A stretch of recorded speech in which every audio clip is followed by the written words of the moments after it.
and it's something you and I talked about leading up to our time today, Frank, is that it costs about twice as much to replace someone as it does to keep them. So if you have a sales team leader that's making $150,000 or a call center employee who's making $35,000, if they leave, you probably have to spend twice that amount to replace them, meaning you had to fill their gap for a while. You may have to pay overtime to other people who are doing their work. You have to spend the money on recruiting their replacement and training their replacement. Rob, thank you for joining us on the Future of Work podcast today. We're really excited to have you. And gosh, what an amazing background you have. I won't go through it right now, but I feel blessed to have you here to share your knowledge and your information with us. So thank you for joining us. Frank, it's an honor. Our culture kind of lacks thoughtful discussion. There's a lot of knee-jerk reactions in our culture. I know what you do is the opposite of that. So I feel really privileged to be here. Well, thank you very much. We're talking about healthcare and we're talking about benefits and the workplace and the future of work. As getting right into it, as work becomes more digital and more distributed, more remote, how is employer-sponsored healthcare evolve? How should that evolve? Everybody's not in the same building with the same thing. Censuses are harder to manage because of multiple states, things of that nature. That's just a U.S. problem, I know. But what are the impacts and changes in healthcare on a distributed workforce? The impact is a positive one if you listen to the people that you work with. It's a risk and a negative one if you don't. And what would that mean, listening to the people you Yeah, work the phrase one size fits all is almost never true. It is never true with a distributed workforce. So a person who lives in an urban neighborhood in New York has very different health needs and challenges than a person in a rural village in Iowa. So if you're planning your primary care solution, you want to be sure that the maximum number of people can have access to a really good primary care doctor. You would do something very different in the east side of Manhattan, the Upper East Side, than you would be in that rural village in Iowa. But do corporations do that? Do they actually do that? Because I've not seen that. Not enough. Yeah, not enough. I think the mistake that is being commonly made is, well, we have one health plan, it has one set of benefits, and everybody takes it. I think that's an unwise approach. And the leading thinkers that we encounter in health benefits are thinking about tailoring and customizing their plan to help that person on the Upper East Side as well as her colleague in Iowa. Well, I've got a CFO in my company, and when we review our particular healthcare plan, and it covers about 125 people, maybe not including family elements. His first reaction is, "Wow, healthcare went up this year. How do we keep our healthcare costs in check?" So, can you keep healthcare costs in check and still do effectively what you're suggesting if you're a mid-sized company? You can, and I think the goals are complementary. Healthcare costs go up when people get sick. True. People are less likely to get sick if you think about the ways you can keep them well. And back to my example that, offering essentially an easy pass to every primary care provider in Manhattan would probably works for the person on the Upper East Side because there's a lot of great primary care practices that she could walk to. Correct. For her colleague in rural Iowa, that doesn't work. You probably have to spend more time thinking about, well, are there primary care providers near her village? And if so, how do you get them there? Maybe she needs a greater emphasis on virtual care because leaving the house and finding a doctor is harder to do. So I would argue that the best way to control costs is exactly to customize and think about the specifics of a healthcare plan and how it affects people. In the offerings that are made to us, we are not offered a lot of those choices up front. If we were more knowledgeable, we might require them or demand them if we were more knowledgeable, larger, had more weight in our against our providers. but we aren't offered those choices generally. How does a company such as my size, your size, a nice medium sized organization, how do we really get providers to listen to that and to do something of that nature? There's two steps you need to take. The first, again, is listen to your employees and what they need. Really important to do that. It also establishes a culture that you're the kind of place where people want to work. Correct. People love to be listened to and valued.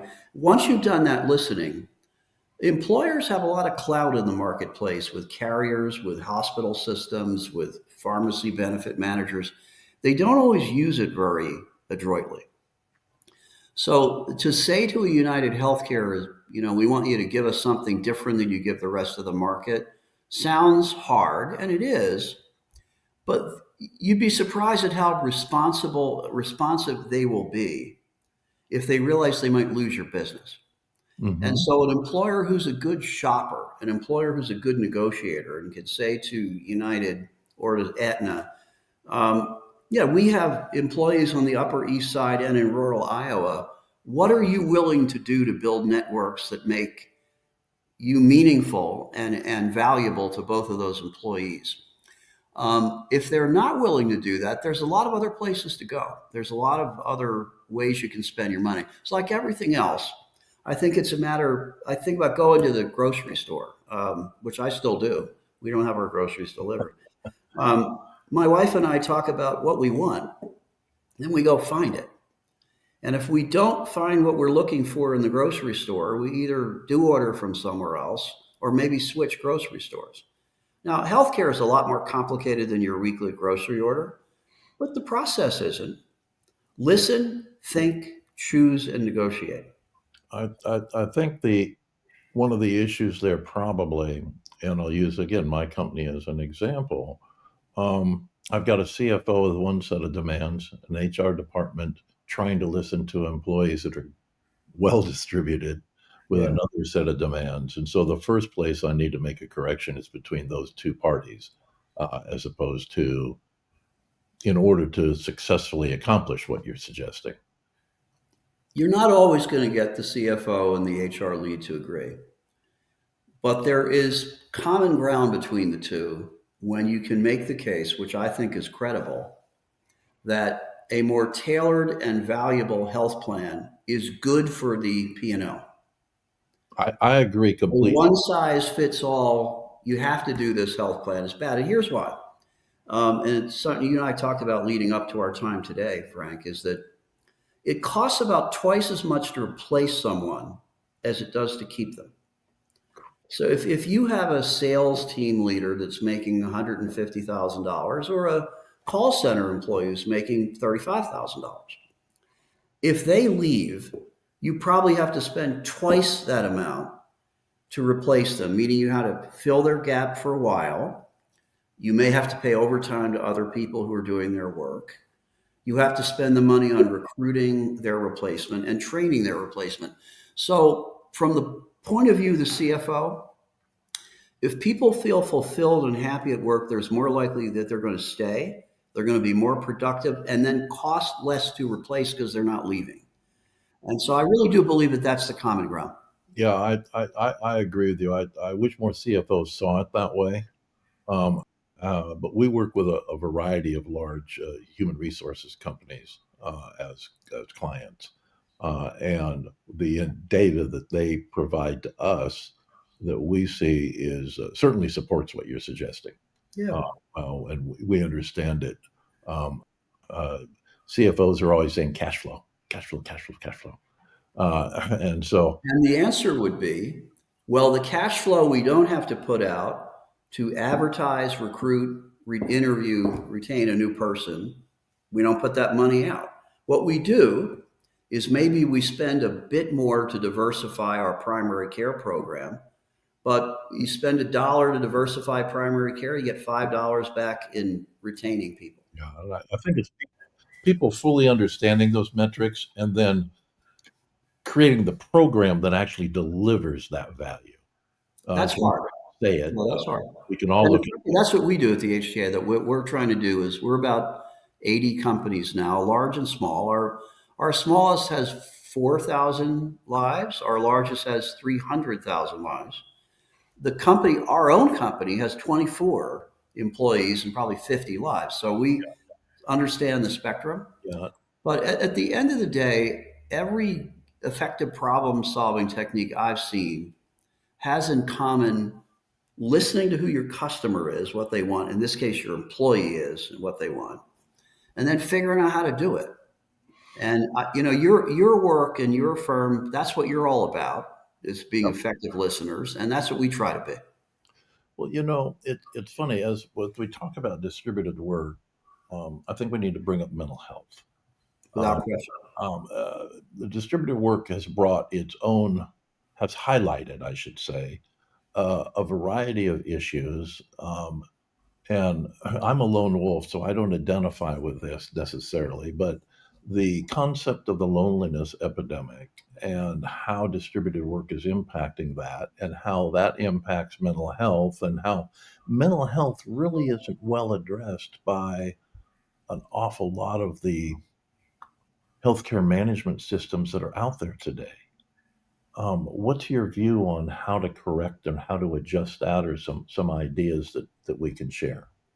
What we've learned from our member companies is this: in cases where people have distributed or virtual work, you have to replace what I'll call the office walk by with another mode of communication. So if someone's working in the same office and you notice that Mary, I don't know, maybe has put on a lot of weight, that she's not as talkative as she used to be. She looks worried. She used to go out to lunch with the other coworkers, but doesn't anymore. Yeah, that's a sign that you might drop by and say, "How you doing, Mary? What's going on?" If you're all in the same place, Yeah, you just notice that she's got. So the first thing is Mary in a place where maybe she's struggling with something? If Mary's at the other end of a laptop and you're in New York and Iowa, you're probably not going to figure that out. right?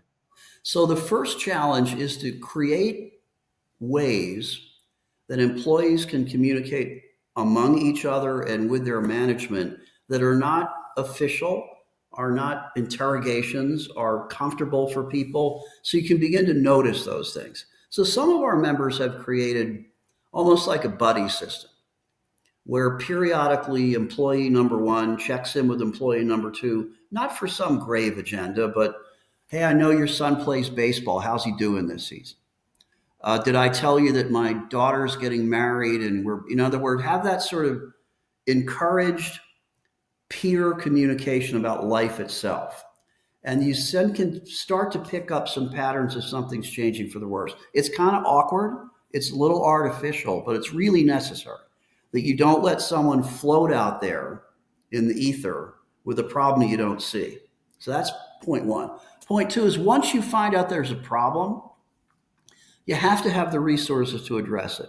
Most of our member companies have EAPs, and EAPs I found to have a employee assistance programs that there's a spectrum of effectiveness. Some are really gifted and good, some not so much. But having one where someone who has a competence I do not have, which is that if I found out that one of my coworkers seemed troubled and distracted, I wouldn't really know what to do.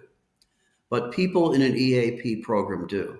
Yeah, On top of that, you then have to have resources for someone who needs uh, help from a psychiatrist, a psychologist, a counselor.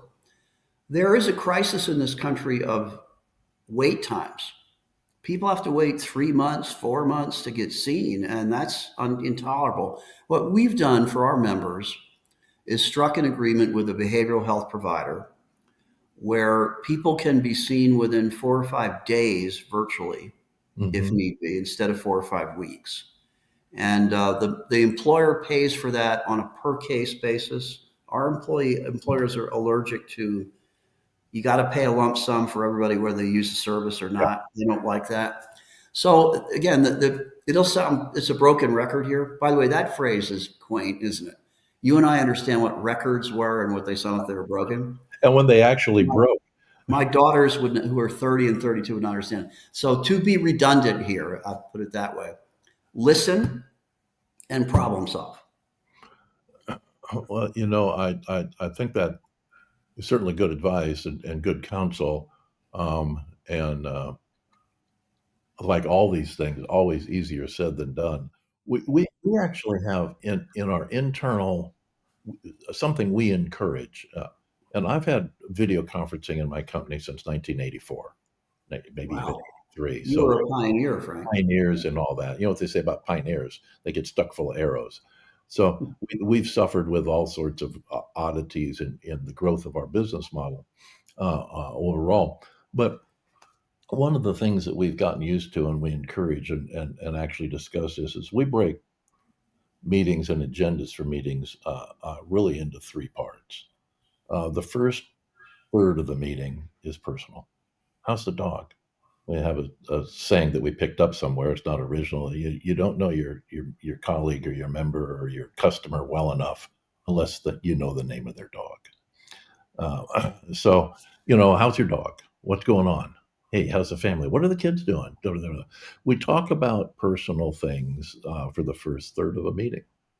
And then we talk about our industry for the next third of a meeting. And the actual things we need to decide on, decision making issues or reporting issues, I think we contain that within the last third of the meeting. Yeah. And that sounds like, how do you get the stuff done?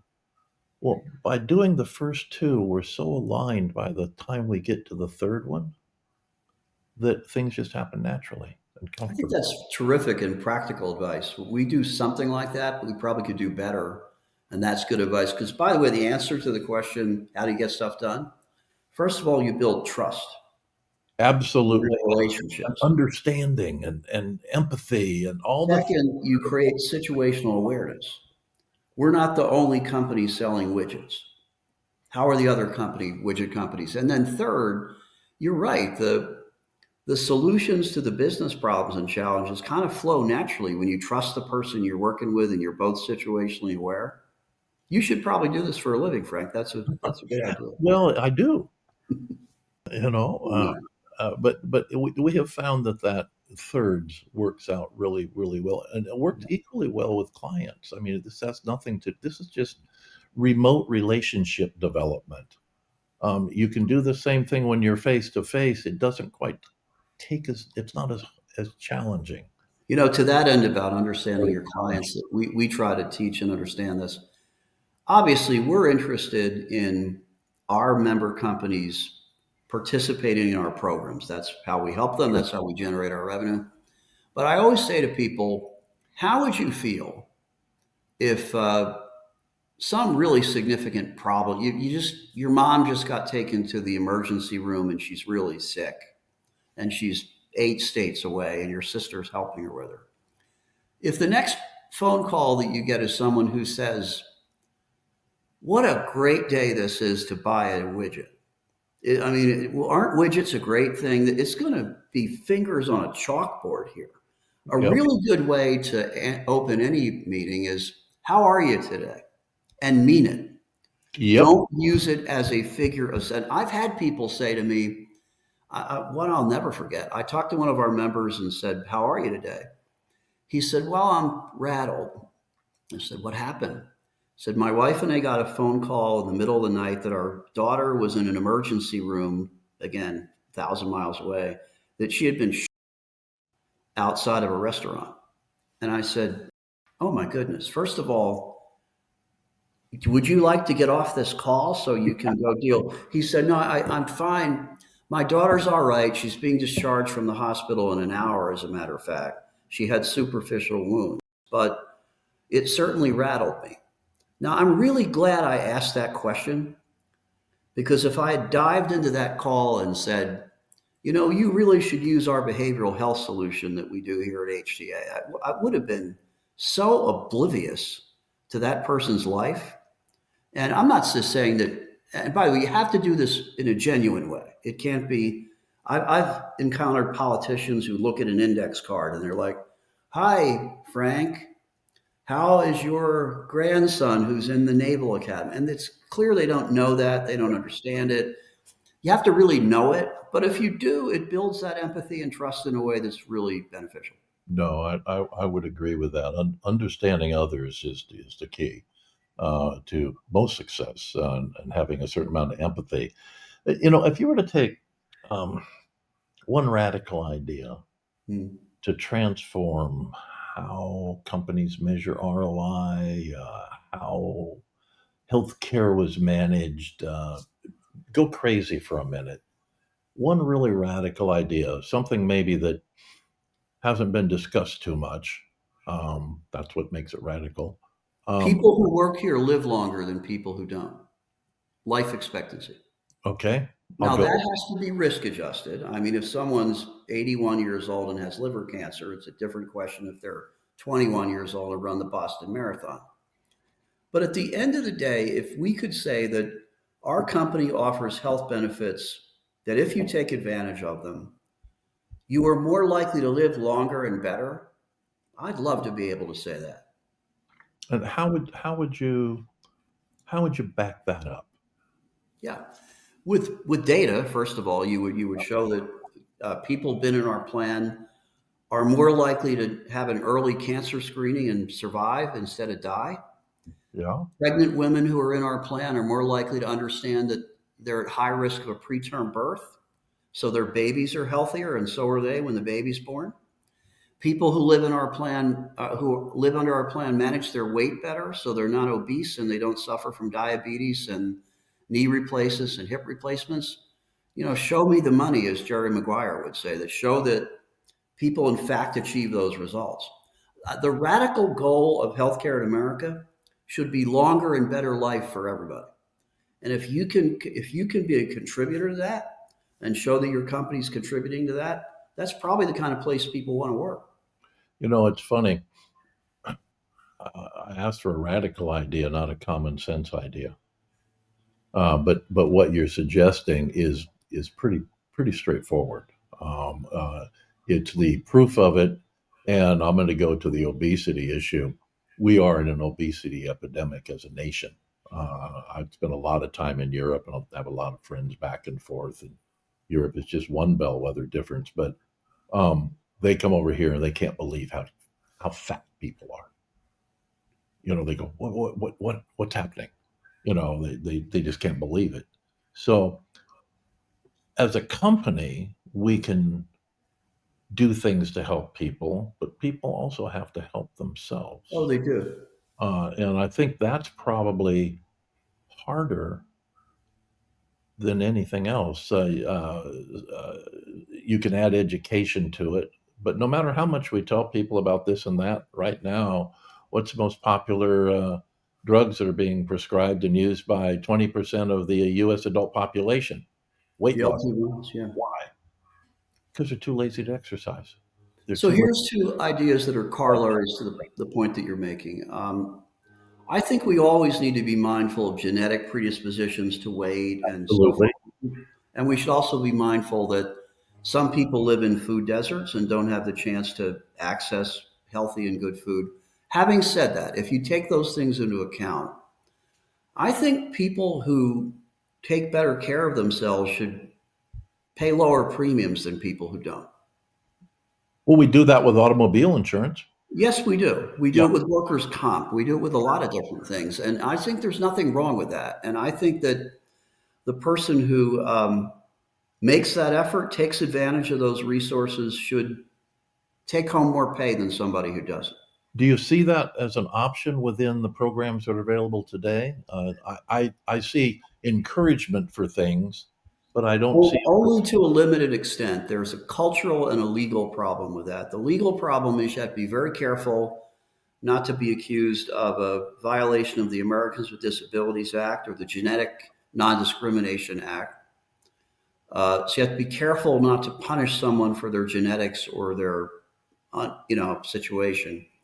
And then there's a cultural problem where you don't want to be seen as the nanny state, that the company decides what you order for lunch and the company decides whether you smoke or not. That makes both employers and employees uncomfortable. But I think there is a balance here where an employer can say, we're not telling you you have to go on a Mediterranean diet and run the Boston Marathon. But we're telling you if you do and you cost us less to take care of, you're going to get more take home pay. If you make a different choice, you'll have lower take home pay. I'm for that. I think that promotes a sense of personal responsibility that is quite justifiable. Well, we work on an international basis, and in a couple of cases, healthcare insurance is provided by government. Yes. I've never seen anything even approaching that on any program provided by government in Yeah. any way, shape, or form, and yet it should be a national imperative. Yeah. We have one reason I think that our results are skewed, and it's a very political reason, but it's very true. For decades, the food industry has successfully advocated for laws that reward them for loading up our food with fat, salt, and sugar. And there are federal subsidies for those products. The federal school lunch program sells these products. And a political change, I'm not suggesting Republican, Democrat, I'm suggesting policy. The will for political Yeah, change. the will to say here that we're no longer going to subsidize high fructose drinks would be a good thing. We don't put them in the school lunch program to the extent that they actually don't in the school lunch, but there's a lot of cheeseburgers served in the school lunch program to kids that are already juvenile obese. Again, I'm not in favor of a nanny state, but I am in favor of a tax system, a regulatory system, an insurance premium system that rewards behavior that keeps people healthy. I think that um, if that could be achieved equitably and understandably, because you know what, when you remove a subsidy for someone, somehow a subsidy for someone else seems to pop in. You know, it always seems to be that way, which is sad. Um, I, and I don't care where you You are. used the term obesity crisis quite accurately a few minutes ago. That's decades long. Here's a fact that struck me that the Affordable Care Act, which expanded coverage through Medicaid and through the health exchanges, not private exchanges, cost a large sum of money, and that sum of money was covered by a reduction in what health insurance companies got for Medicare Advantage and Correct. somewhat higher taxes on very high income people. If the percentage of Americans that were morbidly obese had been the same in 2010 as it was in 2000, the savings, federal savings in Medicaid would have paid for the entire Affordable Care Act.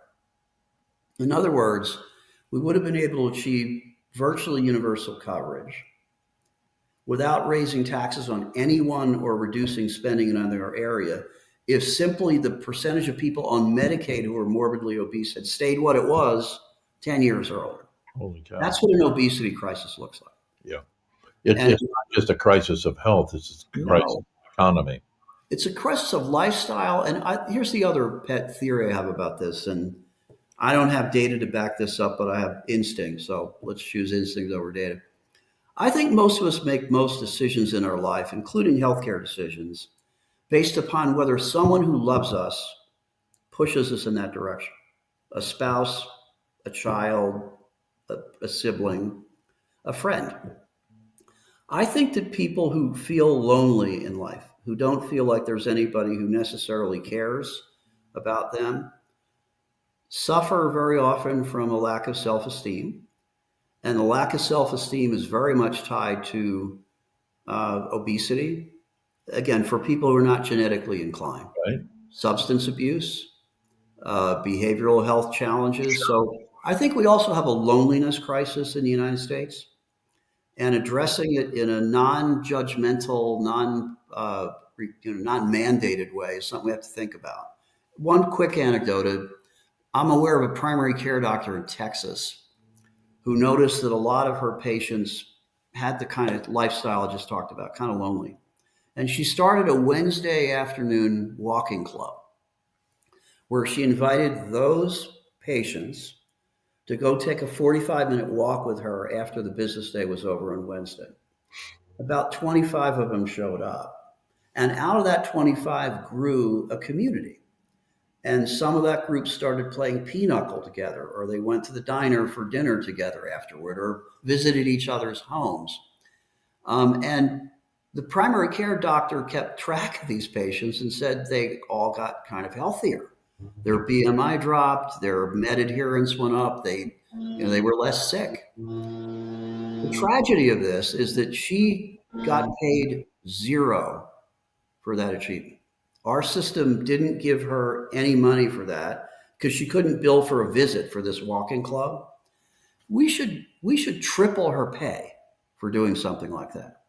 So the way the healthcare system needs to change is to reward innovative physicians like this woman I'm mentioning in Texas and pay her a lot more for doing that. Well, in Texas, we got 4 seasons: summer, still summer; Christmas, almost summer. So those afternoon walks, I guarantee you, that was one sweaty group you would be playing with. Well, we have family in San Antonio and we've sweated that. We've attended family things and we know what you're talking about. You bet. So I empathize with those people overall. Getting to uh, I don't know how to ask this. I'm going to think for a second. I want to bring AI into the mix of the conversation. It is the next generation of technology that we will all live with, um, just like we all live with everything that's digital today that has evolved. You've got enough gray hair, and I've got enough loss of mine to remember handwritten letters, carbon paper, things before anything was Fax digital. machines. That video conferencing system that I was referencing in the early 80s was before PCs. There were no PCs back then. A couple Eagles and a few other things, but nothing that mattered. So the when we look at AI and we look at healthcare, I see two factors. One, uh, a company that says they're going to reduce their staffing overall and replace some functions. I won't say people necessarily, but functions, and that ultimately means people with AI. Um, that will reduce their healthcare on the one hand. On the other hand, how is AI being used in healthcare to reduce costs overall for everyone with the same corporate efficiencies that their clients are trying to achieve? The welcome change for AI in healthcare will be freeing up more time for doctors and nurses to spend with patients and less time doing record keeping. Right. This is a welcome change. So, the physician, I went to my cardiologist yesterday, who's great, just for a normal checkup. And I thanked him for, I had had a stress test, a nuclear stress test. You get on the treadmill and run. I did really well. I stayed up all night studying for it. I did well. And he gave me a terrific report, which I read the day I'd done the test. And I thanked him for that and said I really appreciated the fact I got the report right away and understood what was going on and what wasn't. It was good news. He said, yeah, at 10:30 at night, my wife sees me doing these reports and wonders why, and that's why. I said, well, I really appreciate you doing it. AI could do that report instead of him. And that would mean that either he's seeing more patients, spending more time with them, or watching a movie with his wife, which has value as well for Yes. him, his lifestyle. So that's the good part of AI in healthcare. The concerning part would be where the bots take over the care. And there's some litigation right now that United Healthcare is the defendant in, where they've been accused of using AI to deny care when people need pre authorization to get the care. Yep. Now, if a smart, compassionate human is using AI as a tool, I think that's appropriate. But if the algorithm takes the place of the doctor or the nurse, I think it isn't. So, where I think the principle we've got to be guided by in the use of AI in healthcare is Is it being used as a enhancing tool for compassionate, skilled humans, or is it being used to replace compassionate, skilled humans? I'm I, for the enhanced tool, but not the replacement. yeah, I think that's an idealist perspective, honestly, because we know from experience that it will be both. It'll be both. Will Yeah, be. it shouldn't be, but it will. Um, I won't get into regulatory issues and limitations on that at all, if they'll ever be considered or enacted, if they could be or would be. But uh, it will always be both overall, and so that is, I won't say concerning, because honestly, I don't think it's. There are people denying claims now. AI just going to be replacing those people because there are the same people go through a formula process, and I say This is idealistic, and let me give another example of the idealism to which we seek. My numbers are notionally right here that when radiology studies are read by algorithms, they're wrong maybe 4% of the time. When radiology studies are read by humans, they're wrong maybe 3% of the time. so that's a 25% difference. When the radiology study is read by the AI and a human, they're wrong less than 1% of the That's it. time. Right. That's what we're looking to do. Now, you're right. Uh, the market will generate results different than that. In order to lower cost, you'll have 100% reading by the AI. This is where I think smart consumers have to vote with their wallets and ask the question, well, is my radiology study going to be looked at by a competent radiologist after she's read what the algorithm thinks? If the answer is yes, we think people should vote with their wallet and go there. Cost might be slightly higher. If the answer is no, then we think people should vote with their wallet and not go there. Quite a challenge, because generally your primary care physician sends you somewhere, and that's just where you go. Now, so True. the onus is on them to True. make that decision, and your trust, as you were saying, that you develop with that physician, Very true. you're That able to do so. almost no healthcare decisions are made by the patient alone. But what the role the employer can play is to try to build a network, build a health plan where it's filled with providers who are sensitive to the principles that we're talking about here. Yeah. Hard job for the employer, but think about this conversation that a young woman gets pregnant, she and her husband are nervous about the baby's a little small and they're worried about the child. Do you want to be the employer who says, um, we're using the very best technology available and the smartest people available to answer your question about your baby? Or we got the radiology study for half price, but it's all AI. Which of those two stories do you want to tell to your employee? Uh, well, that's even beyond rhetorical, because of course we know the answer Right. uh, to that. What we want to tell the employee in the goodness of the situation, but what we're armed with the information to tell the employee, the HR department probably wouldn't even know. That's why the HTA is here. She probably wouldn't, and we want to make sure she does because she's the one or he's the one who is on the front lines with that family and is there to assure them that the company's doing right by them in that kind of critical situation. And look, at the end of the day, none of the HR people with whom I work wants to say, we got you the cheapest healthcare. They want to say, we took care of you when you had a need.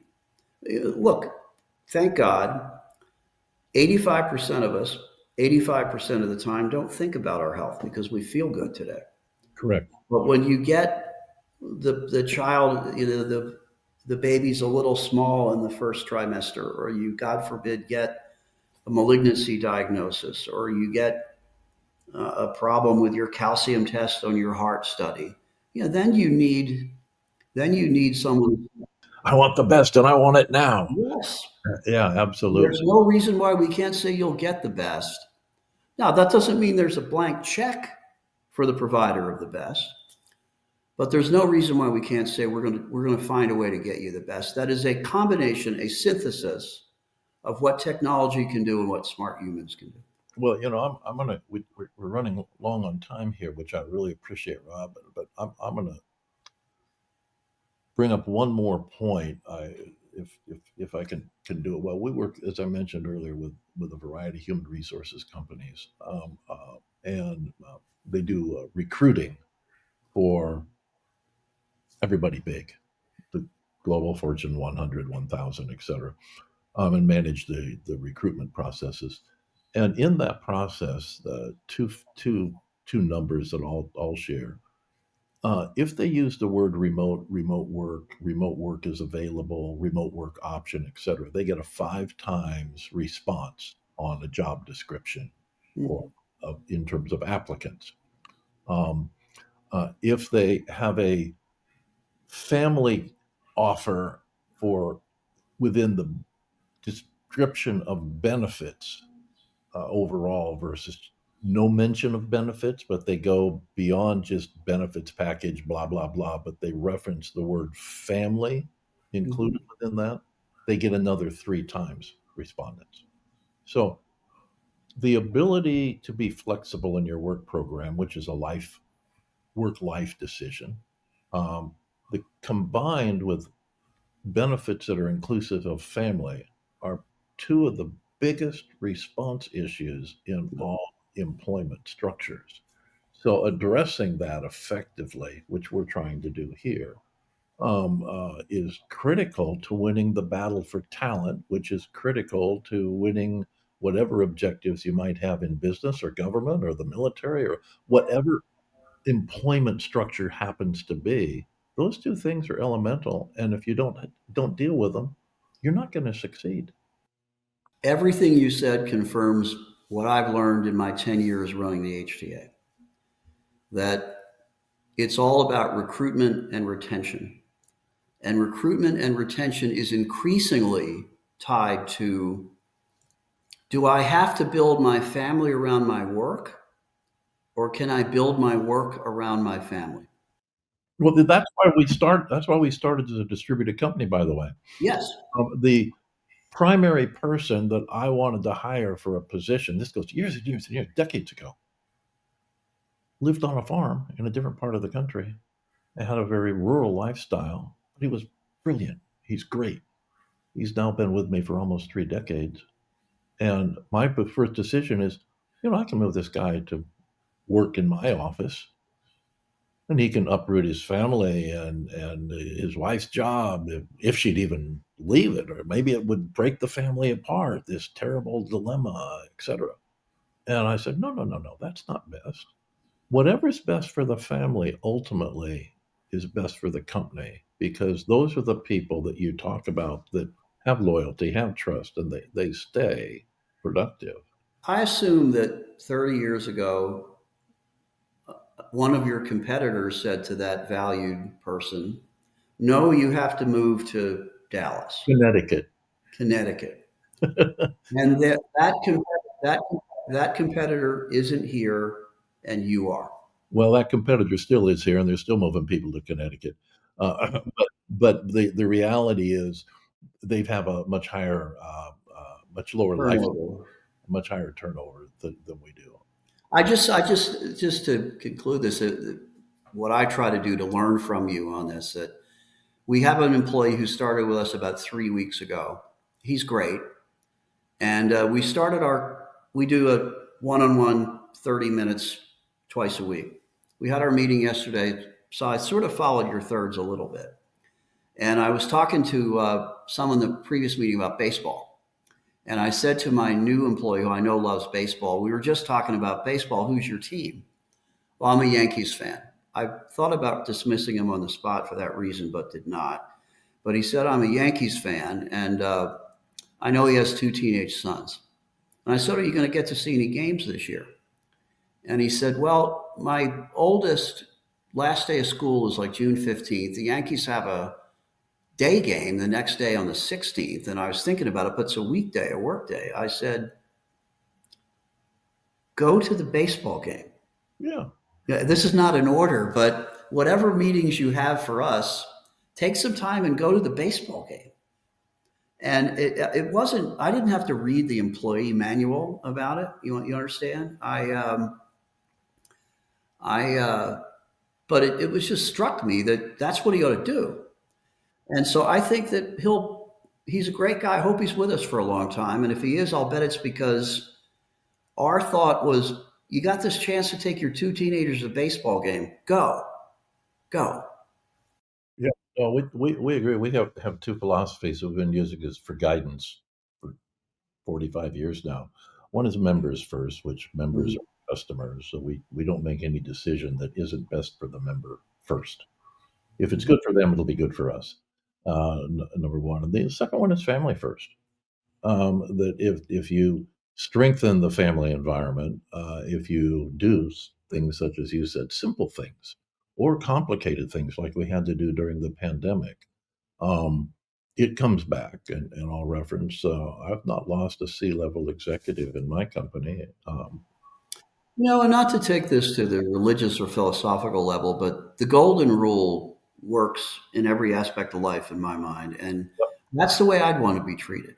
If I had the chance to do something with my daughters, my wife, I would want my employer to encourage me to do that within reason. And so that's the way we try to treat the people we work with. Yeah, no, I think that's important. Well, Rob, I really appreciate your time. I know how busy your schedule is. I know the depth of your knowledge, and I'm very grateful for the time Well, you shared. you've been an oasis in a busy day. Believe me, that's the way I look at this conversation. Oasis full of dirty water, probably. No, clean water. But maybe I could grow dates. Who knows? That was a dated remark, Frank. High fiber, natural sugar. It's going to be good Oh, for the obesity thing. But I really am grateful, appreciate it, thank and you. look forward to staying in touch. And the next time, Let's please do. Thank you very much. take care. Bye bye. If it's impacting the future of work, it's in the Future of Work podcast by allwork.space.